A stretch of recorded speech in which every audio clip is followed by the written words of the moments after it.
The argument of this book is straightforward. America was founded not just on certain ideals, but on a certain kind of people, a predominantly Christian people, and it depends for its survival on their moral virtue, without which the entire experiment in self-government will unravel. As Christianity fades in America, so too will our system of government, our civil society, and all our rights and freedoms. Without a national culture shaped by the Christian faith, without a majority consensus in favor of traditional Christian morality, America as we know it will come to an end. Instead of free citizens in a republic, we will be slaves in a pagan empire.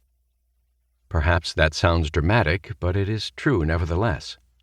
There is no secular utopia waiting for us in the post-Christian world now coming into being, no future in which we get to retain the advantages and benefits of Christendom without the faith from which they sprang. Western civilization and its accoutrements depend on Christianity, not just in the abstract but in practice.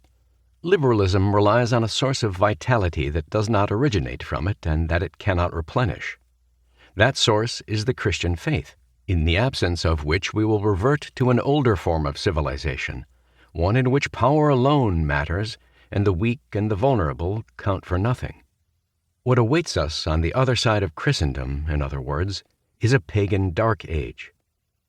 Here in the second decade of the 21st century, we can say with some confidence that this dark age has begun. Why would a pagan America mean the advent of a dark age? Because modern paganism will be no less violent and oppressive than the ancient paganism that Christendom cast down. The reason for this has everything to do with what pagans have always believed, then and now.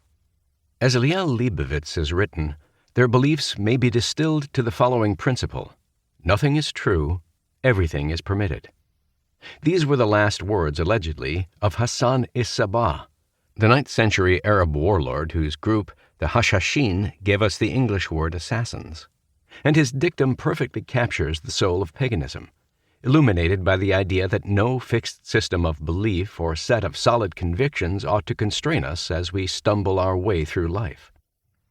The term pagan here is not limited to worshippers of Zeus or Baal, but refers rather to an entire system of belief, which holds that truth is relative and that we are therefore free to ascribe sacred or divine status to the here and now, to things or activities, even to human beings if they're powerful enough, a pharaoh or a Roman emperor.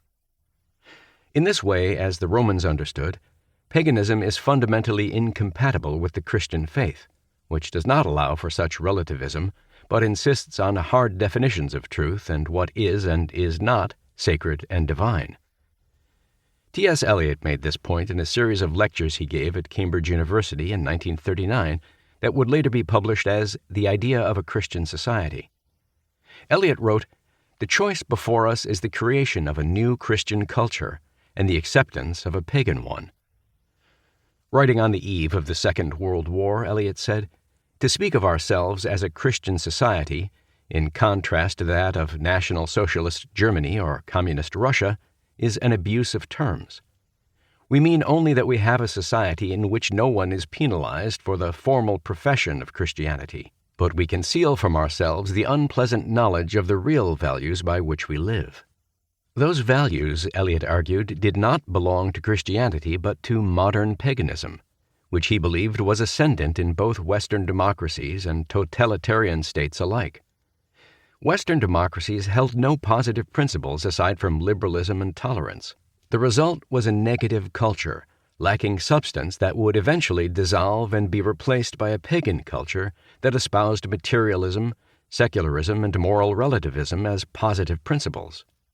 These principles would be enforced as a public or state morality, and those who dissented from them would be punished.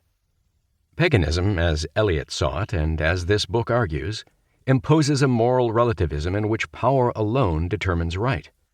The principles Americans have always asserted against this kind of moral and political tyranny, freedom of speech, equal protection under the law, government by consent of the governed, depend for their sustenance on the Christian faith, alive and active among the people, shaping their private and family lives as much as the social and political life of the nation.